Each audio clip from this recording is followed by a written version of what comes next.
সমস্ত গ্রামটা দিনের বেলাতেও কেমন থমথমে নিশ্চুপ হয়ে আছে, দেখে বুঝতে পারিসনি? এই ডাকটা যে কোনো মানুষের নয় তা কি করে জানলি? তুই কি তাকে দেখেছিস, নাকি তোর মেসমশাই দেখেছেন?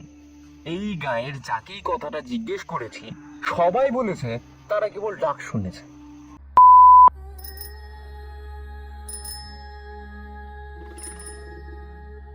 বাড়ির বাইরে থেকে থেকে সাইকেলের বেলের শব্দটা হতেই তার সঙ্গে কেউ একজন উচ্চ কণ্ঠে বলে উঠল, চিঠি। সময়টা তখন গভীর রাত। বাড়ির বন্ধ সদর দরজাটায় বার তিনেক ঠক ঠক করে টোকা দেওয়ার শব্দটা অবিশ্বাস্যভাবে শুনতে পায় রঞ্জন। অজান্তেই যেন আচমকাই বুকটা কেঁপে ওঠে তার। অতনুর মেসমশাইয়ের কথাটা তাহলে একেবারে মিথ্যে নয়, এ যে দেখছি একেবারেই সত্যি। এমন শীতকাতুরে মধ্যরাতে, যেখানে একটাও শেয়াল কুকুর তো দূরের কথা, রাতচরা পাখিগুলো পর্যন্ত তাদের কোটরের ভিতর থেকে বেরোতে আজ ভুলে গেছে, সেখানে একজন ডাক পিয়ন মশাই নাকি এমন গভীর রাতে বাড়ি বাড়ি চিঠি বিলি করে বেড়াচ্ছে। এটা কি আশ্চর্যজনক ব্যাপার নয়? প্রশ্নটা সেই সময় করেছিল রঞ্জন, কিন্তু অতনুর মেসমশাই বলেছিলেন, না, এই গ্রামে কেউ তার চিঠি নেওয়ার জন্য দরজা খোলে না। আজ থেকে বছর 5 আগে না জেনে না বুঝে এই গাঁয়ে যারা বাড়ির দরজা খুলেছিল তাদের মধ্যে কেউ আর ইয় জগতে বেঁচে নেই। রাত হোক, তাহলেই শুনতে পাবে তার ডাক, ভয়ানক সেই মৃত্যুর ডাক। নিশির ডাক বলে কখনো কিছু শুনেছো? সে বিষয়ে অনেক গল্প শুনেছি। গ্রামে গঞ্জে নাকি রাতের বেলায় চেনা মানুষের কণ্ঠস্বর নকল করে কোনো এক প্রেত দুবার ডাকে। যারা সেই ডাকে সাড়া দেয় সেই প্রেত নাকি তাদের মেরে ফেলে। হ্যাঁ, মনে করো এই ক্ষেত্রে তেমনই ঘটে, তবে খানিকটা অন্যরকম। তুমি গল্পে শুনেছো, আর আমাদের গায়ে আসলে তা প্রতিদিন ঘটে চলেছে।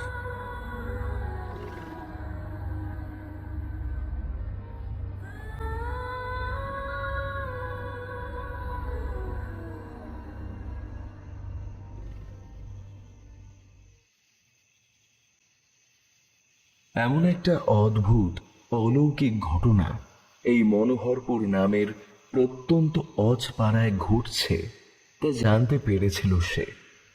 কলেজে ছুটি পেয়ে রঞ্জন তার বন্ধু অতনুর মেসোর বাড়িতে কিছুদিনের জন্য বেড়াতে এসেছিল। দুজন একই কলেজে পড়াশোনা করছে। এমন একটা অদ্ভুত ঘটনাকে চাক্ষুষ করতেই মূলত ওদের এখানে আসা। এমন এক আশ্চর্যজনক ঘটনার কথাটা অতনুর মুখ থেকেই প্রথম শুনেছিল রঞ্জন। তখন সে কেবল হেসে উড়িয়ে দিয়েছিল। রঞ্জন বলেছিল, যদি সত্যিই এমন ঘটনা ঘটেই থাকে তাহলে ব্যাপারটাকে প্রত্যক্ষ করতে বাধা কিসের? আমি যাচাই করে দেখতে চাই এই ঘটনার আসল সত্যটা কি। এমনটা কখনো হতে পারে না, এর পিছনে নিশ্চয়ই কিছু একটা ব্যাপার তো আছেই। আর গতকাল দুপুরে এখানে আসার পরে অতনুর মেসোর কাছ থেকে ও পুরো ব্যাপারটা সম্পর্কে জানতে পারে। সাবধান বাণী হিসেবে তিনি বলেছিলেন, তার ডাক শুনতে পেলেও কোনো রকমের সাড়া দিও না যেন। উৎসাহ ভালো, কিন্তু অতি উৎসাহ কিন্তু মোটেই ভালো নয়। আর সত্যি এখানে আসার মাত্র 2 দিন ধরেই শুনতে পাচ্ছে সেই ডাক, ভয়ঙ্কর মৃত্যুর সেই আহ্বান। তাকে চাক্ষুষ করবার তীব্র বাসনা দমন করতে চেয়েও পারে না রঞ্জন। বিছানায় শুয়ে ছটফট করতে থাকে সে। ছুটে গিয়ে দরজা খুলে বাইরে যেতে উদ্যত হয় সে। মিথ্যের অন্ধকারের পর্দাটা সরিয়ে দিয়ে সত্যটাকে উদ্ঘাটন করতে চায় সে, কিন্তু মুহূর্তেই লেপের তলায় অতনু তার কম্পমান হাত দুটো দিয়ে টেনে ধরে রাখে। ওকে শরীরের সমস্ত শক্তি দিয়ে আটকে রাখার চেষ্টা করে। বাইরে তখনও সেই ঠক ঠক করে দরজায় টোকা দেওয়ার শব্দ হয়। তারপর বার দুয়েক দরজার কড়া নাড়ার পরে সমস্ত পরিবেশটা এক মুহূর্তে কেমন যেন থমথমে নিস্তব্ধ হয়ে যায়। খানিক বাদে অতনু একটা দীর্ঘ নিঃশ্বাস ফেলে কাঁপা কাঁপা গলায় বলল, তোর দুটো পায়ে পড়ি ভাই, তুই এমনটা আর কখনো করিস না। আমি তোর গায়ের জোরের সঙ্গে কিছুতেই পেরে উঠছি না। বন্ধু হয়ে বন্ধুকে কি করে মৃত্যুর হাতে সঁপে দিতে পারি বল? যেখানে তুই আমার কথা ছাড়, মেসো মশাই অবধি তোকে বারবার সতর্ক করে দিয়েছে, তার কথাটাই অন্তত বিশ্বাস রাখ। তিনি গুরুজন ব্যক্তি।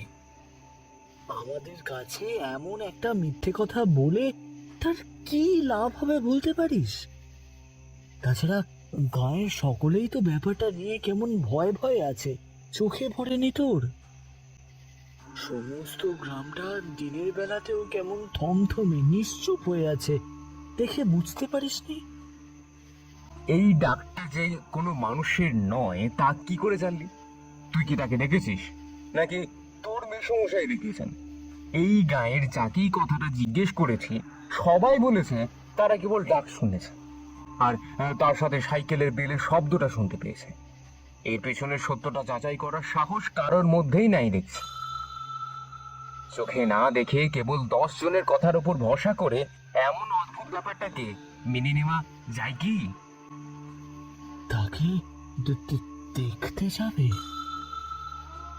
অন্ধকার ঘরে খাটে শুয়ে অতনু কথাটা বলে উঠল। কণ্ঠস্বরটা কেমন যেন ভয়ে কেঁপে উঠল ওর। তারপর খানিক থেমে সে বলল, গত 5 বছর ধরে এই গ্রামের কত মানুষ যে এই ডাকে সাড়া দিয়ে প্রাণ হারিয়েছে তার কোনো হিসেব নেই। তাদের মৃতদেহগুলো ছিন্ন ভিন্ন অবস্থায় কখনো গ্রামের পুকুরে ভেসে থাকতে দেখা গিয়েছিল, কখনো আবার গাছের মৌটালের উপর। আর আর সেই মৃতদেহগুলোর উপর যে ভয়াবহ নারকীয় হিংস্রতার ছাপ লক্ষ্য করা গিয়েছিল, তা বোধ করি কোনো প্রাণীর দ্বারা কোনোভাবেই করা সম্ভব নয়। আরে তুই সেটা কেবল শুনেছিস মাত্র, চোখে তো দেখিসনি। আর আমি জানতে চাই সে কে, কেনই বা সে প্রতিদিন রাতে মানুষের দরে দরে চিঠি কথাটা বলে বেড়াচ্ছে? সে সম্পর্কে তোরা কি কিছুই জানিস না? জানি। মেসোর কাছেই শুনেছিলাম ঘটনাটা। আজ দেখি প্রায় বছর 30 আগে আমাদের মনোহরপুর গ্রামের পোস্ট অফিসে চাকরি করতেন অবিনাশ দা নামক একজন মধ্যবয়স্ক ডাকপিয়ন মশাই। তিনি আশেপাশের সমস্ত গ্রাম ঘুরে ঘুরে চিঠি বিলি করে বেড়াতেন। তখনকার দিনে মানুষজন তার কাছ থেকে সুদূরে থাকা তাদের আত্মীয় স্বজনদের ভালো মন্দের খবর জানতে পারার চিঠি, বা কারোর মাসের শুরুর মানি অর্ডারের টাকার। আজকের এই সাইকেল বেলের শব্দ যখন দূর থেকে ভেসে আসতো, তখন কত মানুষ তাদের নামে আসা একটা চিঠি পাওয়ার আশায় তার কাছে ছুটে যেত। কিন্তু দিনের পর দিন সভ্যতা আধুনিকতার নতুন রূপ নেওয়ায় মানুষের চিঠি লেখার দিন শেষ হয়ে গেল। ডাকবাক্সে চিঠি ফেলার চল দেখেছিস তো? আজ আর নেই। এখন ডিজিটাল যুগ, আজ সে সমস্তটাই মোবাইল আর কম্পিউটার এসে কেড়ে নিয়েছে। লাল রঙের রাঙানো সেই পোস্ট অফিসের ডাকবাক্সটা ধুলো ময়লা জমে জমে আজও নিষ্প্রাণ হয়ে অযত্নে অবহেলায় ঝুলে থাকে পোস্ট অফিসগুলোর দেওয়ালে দেওয়ালে, এখনো একটা কারোর চিঠির আশায়। এই আধুনিকতার জন্যই ভদ্রলোকের চিঠি বিলি করার কাজের দিনটাও ফুরিয়ে এলো। পুজো গন্ডার দিনে কিছু বকশিসের আশাটাও এই ডাক পিয়ন মশাইয়ের শেষ হয়ে গেল। আর একদিন তার এই চাকরিটাও চলে গেল। তারপর সংসারে নেমে এলো অভাব অনটনের কালো মেঘ। চোখের সামনে বিনা চিকিৎসায় দিন দিন একে একে মারা গেল তার ছেলে, মেয়ে, বউ। অভাবের তাড়নায় না খেতে পেয়ে সব শেষে বৃদ্ধ বয়সে এসে তিনি একদিন তার ঘরে বিষ খেয়ে আত্মহত্যা করলেন। আর আজ তার মৃত্যুর 5 বছর পরেও তিনি প্রতিদিন রাতে এখনো তার ডাক পিয়নের কাজ করে যাচ্ছেন। সেই সময় তিনি মানুষের জীবনে আনন্দ, ভালোবাসার সংবাদের চিঠি বহন করে নিয়ে আসতেন। আর আজ নিয়ে আসেন ভয়ঙ্কর মৃত্যুর। এর প্রতিকার বা প্রতিবাদ করার সৎ সাহস কারোর নেই।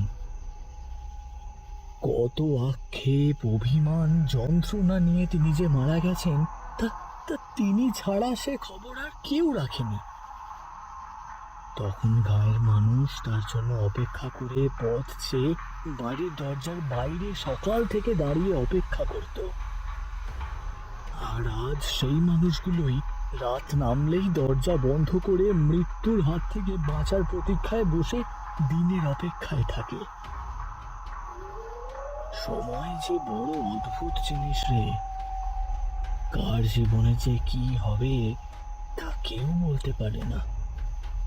আমাদের জীবন সময়ের হাতে বাঁধা থাকে, আর আমরা যেন তার হাতের কাঠের পুতুলের মতো অবিরাম নেচে চলেছি। মৃত্যুই হলো সমস্ত শান্তির আধার। আর বৃদ্ধ পিয়ন মশাইও সেই মৃত্যুর হাতে নিজেকে সঁপে দিয়ে এই জগৎ থেকে বিদায় নিয়েছিলেন। কিন্তু তার অতৃপ্ত আত্মা কিন্তু শান্তি পায়নি। তিনি আজও গ্রামের পথে পথে ঘুরে বেড়াচ্ছেন। ওঝা, ফকির, তান্ত্রিক, কত সাধু গুণীজনরা এলো আর গেল, তাদের সবার চেষ্টাই বৃথা হয়েছে প্রতিবার। তারা কেউই এর সমাধান হিসাবে কিছুই করে যেতে পারেনি। কথাগুলো তুই ঠিকই বলেছিস। সময় পরিবর্তনের সাথে সাথে কার জীবনে কি ঘটে যায় তাও আমরা কেউই বলতে পারি না।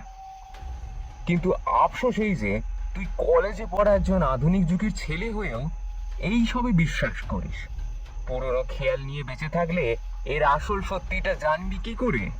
আচ্ছা, একটা কথা বলতো আমাকে, এই ডাক পিয়ন যিনি, তিনি কি সত্যি এখন কোনো চিঠি নিয়ে আসে বলে তোর মনে হয়? শুনেছি তো নিয়ে আসে, আর সেটা যে সাক্ষাৎ মৃত্যুর চিঠি সেটাও জানি। তবে সেই চিঠিতে যে কি লেখা আছে তা জানি না, আর জানার কোনো আগ্রহ নেই আমার। যারা তার ডাকে দরজা খোলে না তাদের বাড়ির সদর দরজার ফাঁক গলিয়ে বা কখনো জানলার ফাঁক দিয়ে ঘরের ভেতর চিঠি ফেলে দিয়ে চলে যায়। প্রত্যক্ষদর্শীদের মতে ঘরের ভেতর কিংবা বাড়ির সদর দরজার বাইরে নাকি সেই চিঠি পড়ে থাকতে দেখা গেছে, আর আজও দেখা যায়। আর সেই চিঠি হাতে নিয়ে কেউ পুকুরে ফেলে দেয়, তো কেউ আবার আগুনে পুড়িয়ে ফেলে। সেই চিঠি যে একবার খুলে পড়বে সেই ব্যক্তিকে আজ না হয় কাল গায়ের পথে ঘাটে মরে পড়ে থাকতে দেখা যাবেই। তাই সেই চিঠির নাম দিয়েছে মৃত্যুর চিঠি। এক কথায় বলা যায় প্রতিদিন রাতে মৃত্যুই স্বয়ং সমন পাঠায় গাঁয়ের মানুষগুলোর তোড়ে তোড়ে। তার মানে এই মাত্র সে এসেছিল যখন, তার মানে একটা চিঠি তো নিশ্চয়ই দিয়ে গেছে। তাহলে আমাকে অন্তত সেই চিঠিটা নিয়ে আসতে দে।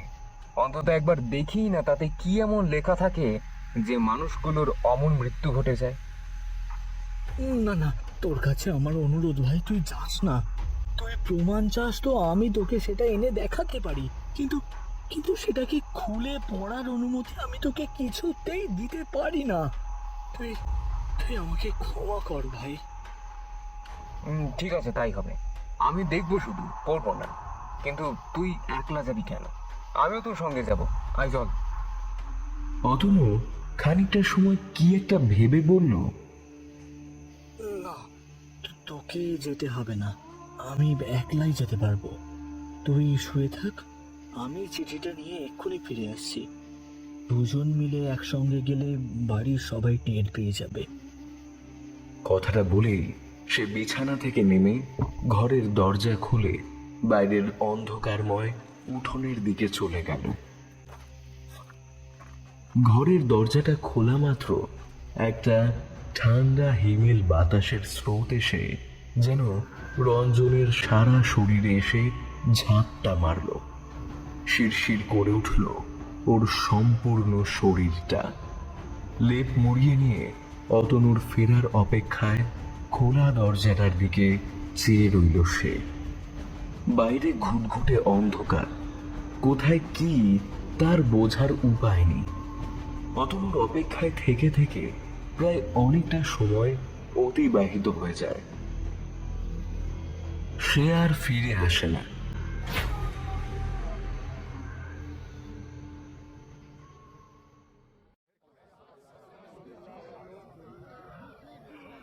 রঞ্জন যে কখন ঘুমের ঘোরে তলিয়ে গিয়েছিল তা সে জানে না।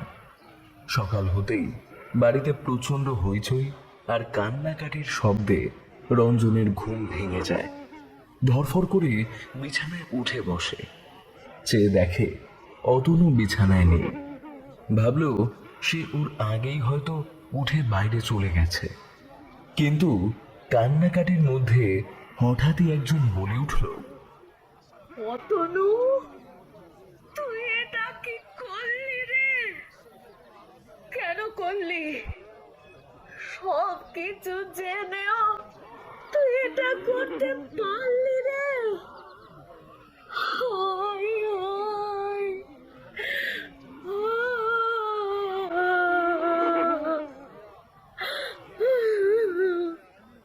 বুক চাপড়ে কোনো একজন মহিলা কাঁদছেন। অতনুর মাসি কি? কথাটা ভাবতেই মুহূর্তেই আঁতকে উঠল রঞ্জন। মনে মনে ভাবল, তার মানে ওর কি হয়েছে? সেই চিঠিটা সে খুলে পড়েনি তো? বুকটা একটা অজানা আতঙ্কে কেঁপে উঠল। না না, তা কি করে হবে? সবই তো মিথ্যে। এমন কখনো হয় নাকি? অসম্ভব ব্যাপার। রঞ্জন বিছানা থেকে তাড়াতাড়ি নেমে ঘরের দরজার বাইরে যেতেই দেখল বাইরে উঠোনে লোকে লোকারণ্য। কান্নাকাটির শব্দটা আরো তীব্র হয়ে উঠল। ঘর থেকে দৌড়ে সেই দিকেই এগিয়ে গেল রঞ্জন। দেখল অতনুর খুবলে খাওয়া রক্তাক্ত শরীরটা পড়ে আছে উঠোনের মাঝখানে। বিস্ফারিত চোখ দুটো শূন্যে চেয়ে আছে। অতনুর ডান হাতে মুঠোয় ধরা আছে একটা কাগজ। পর মুহূর্তেই বুক ফাটা কান্নার শব্দ বেরিয়ে এলো ওর মুখ থেকে। নিজের প্রতি প্রবল ঘৃণা বোধ হচ্ছিল তার। আজ তার জন্যই অতনুকে এমন নৃশংসভাবে প্রাণ হারাতে হয়েছে। সে যদি জেদ না করত তাহলে হয়তো আজ অতনু।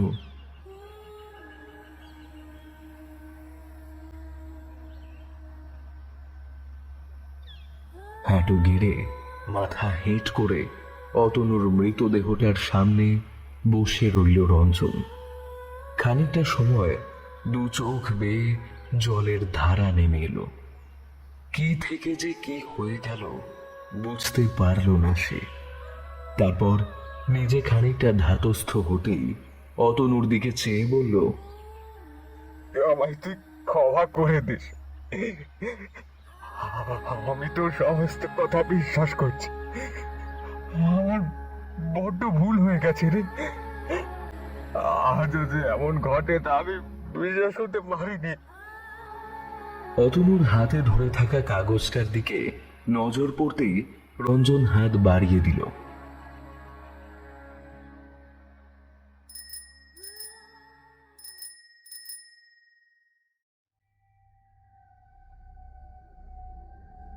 প্রিয় বন্ধুর শেষকৃত্য সম্পন্ন হওয়ার পরে কেটে গেছে 2 দিন।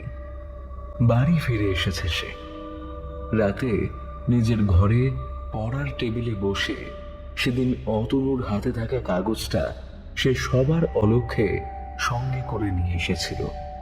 সেই সময় দেখেছিল তাতে কিছু একটা লেখা আছে যেন। আজ সেই কাগজ খুলে দেখল সেটায় শুকিয়ে যাওয়া লাল রক্তে গোটা গোটা অক্ষরে লেখা আছে, সময় বড়ই অদ্ভুত বিষয়, কার কখন কি হয় কেউ জানে না। আমরা সকলেই সেই সময়ের খাঁচাতেই বন্দি। তার হাতের পুতুল আমি, সে যেমন নাচায় তেমন নাচি। আর আজ আমার মৃত্যুর জন্য শুধুমাত্র এই সময়কেই দায়ী করে গেলাম। আর তুমিও আমার সেই মৃত্যুর খাঁচায় বন্দী হলে। এসো, মৃত্যুকে সদিচ্ছায় গ্রহণ করো, তাহলেই সময়ের এই অবিচারের হাত থেকে রক্ষা পাবে। মৃত্যুই হলো শান্তির আধার। লেখাটা পড়া শেষ হতে রঞ্জনের হঠাৎই যেন মনে হলো, হ্যাঁ, সব শান্তি তো মৃত্যুর পরই। সমস্ত দুশ্চিন্তার অবসান এই মৃত্যু। মৃত্যুই সকলের পথ। সকলেই তাহলে চির শান্তিতে থাকতে পারবে। অতনুও মৃত্যুকে বেছে নিয়েছে, আর আজ আমিও নিব। কথাটা ভাবতেই রঞ্জন দেখল তার পড়ার ঘরের বাইরে দক্ষিণ খোলা বারান্দায় অন্ধকারে মিশে দাঁড়িয়ে আছে একটা আবছায়া মূর্তি। অস্পষ্ট হলেও তার মুখটা চিনতে খুব একটা ভুল হলো না রঞ্জনের। অতনু, ধীরে ধীরে দুহাত বাড়িয়ে দিল অতনু। ভাষা ভাষা কণ্ঠে সে বলল, আয় আয় রঞ্জন, শান্তি পাবি। এখানে বড়ই শান্তি রে। আয়, চলে আয়। রঞ্জন এক মুহূর্ত অপেক্ষা না করে দৌড়ে গেল ঘরের বাইরে। বাড়ির দোতলার রেলিং থেকে নিজের অজান্তেই ঝাঁপিয়ে পড়ল সে।